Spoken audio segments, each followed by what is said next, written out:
பிரதி நேற்று குடியரசுத் தலைவர் உரைக்கு நன்றி தெரிவிக்கும் தீர்மானத்தின் மீது உரையாற்றிய ராகுல் காந்தி, பாரதிய ஜனதா கட்சி மற்றும் RSS அமைப்பு இந்துக்கள் உள்ளிட்ட பல்வேறு பிரச்சனைகள் தொடர்பாகவும், மணிப்பூர் விவகாரம், பண மதிப்பிழப்பு, விவசாயிகள் பிரச்சனை, நீட் விவகாரம் உள்ளிட்ட பல்வேறு பிரச்சனைகள் தொடர்பாக அவர் பேசினார். இதில் சிலவற்றை நீக்கி இருப்பதாக இன்று காலையில் மக்களவை சபாநாயகர் ஓம் பிர்லா அறிவித்திருந்தார். இதற்கு இந்தியா கூட்டணி கட்சிகளின் எம்பிக்கள் கடும் கண்டனத்தை தெரிவித்து வருகின்றனர். இந்த சூழ்நிலையில் இன்று நாடாளுமன்றத்திற்கு வருகை புரிந்த ராகுல் காந்தியிடம் செய்தியாளர்கள் கேள்வி எழுப்பிய போது, பிரதமர் நரேந்திர மோடியின் உலகில் உண்மைக்கு இடமில்லை என்றும், உண்மையை அவை குறிப்பில் இருந்து நீக்கி விடுவதால் உண்மை மக்கள் மனதில் இருந்து நீக்கப்படாது என்றும் ராகுல் காந்தி தெரிவித்திருக்கிறார்.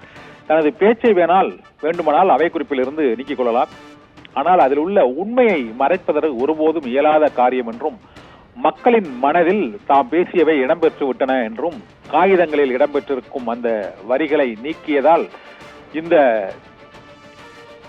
வரிகள் மற்றும் தாம் கூறிய கருத்துக்கள் எவையும் அவற்றையும் அளித்துவிட முடியாது என்றும் ராகுல் காந்தி சற்று முன்பு நாடாளுமன்றத்தில் நுழைவதற்கு முன்பு அளித்த பேட்டியில் தெரிவித்திருக்கிறார். இப்போது நாடாளுமன்றத்தில் குடியரசுத் தலைவர் உரைக்கு நன்றி தெரிவிக்கும் தீர்மானத்தின் மீதான விவாதம் நடைபெற்றுக் கொண்டிருக்கக்கூடிய சூழ்நிலையில் நாடாளுமன்றத்திற்கு உள்ளும் எம்பிக்கள் இந்த அவை குறிப்பில் இருந்து ராகுல் காந்தியின் பேச்சின் சில பகுதிகளை நீக்கியதற்கு கடுமையான கண்டனங்களை தெரிவித்து முழக்கங்களை எழுப்பி வருகிறார்கள். எதிர்க்கட்சித் தலைவரின் பேச்சு அவை குறிப்பில் இருந்து நீக்கியதை ஏற்றுக்கொள்ள இயலாது என்று ராகுல் காந்தியின் பேட்டியை தொடர்ந்து இந்தியா கூட்டணி கட்சிகளின் எம்பிக்களும் கண்டனம் தெரிவித்து வருகின்றனர்.